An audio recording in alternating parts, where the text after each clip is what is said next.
ఇవాళ తెలంగాణ రాష్ట్రం అంతా ఎస్ మేము పోరాడుతా ఉన్నాం, ఈ ప్రజలకు జరుగుతున్న అన్యాయాలు బయట పెడతా ఉన్నాం, మాకు రాగాల్సినటువంటి వాటా గురించి మాట్లాడుతా ఉన్నాం, ప్రభుత్వాన్ని నిలబిస్తా ఉన్నాం. ఈ ప్రభుత్వం మా సలహాలు స్వీకరిస్తా ఉంది, ఎక్కడైనా పొరపాటు జరిగితే సరి చేసుకుంటా ఉంది. ఈ ప్రభుత్వాన్ని మేము ప్రభుత్వంతో పోరాడుతా ఉంటే నీకేం బాధమ్మా? నీకు ఉనికి కావాలంటే మీ నాయన దగ్గర అడుక్కొచ్చుకో. బీసీ నాయకుల మీద, బీసీ నాయకత్వం మీద దాడులు చేస్తే నీకు ఉనికి వస్తుంది అనుకుంటే అది నీ భ్రమ.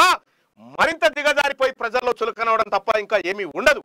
కాబట్టి కల్వకుంట్ల కవిత గారు, మీకు నేను చెప్తా ఉన్నా, మీరు ఇటువంటి చిల్లర మల్లర పనులు బంద్ చేసి మీ పంచాయతీ మీ నాయన మీద ఉన్న ఫ్రస్ట్రేషన్ అంతా బీసీల మీద తీస్తా అంటే మేము ఒప్పుకోము, మీ అన్న మీద ఉన్న కోపం అంతా మా మీద తీస్తా అంటే మేము ఒప్పుకోము.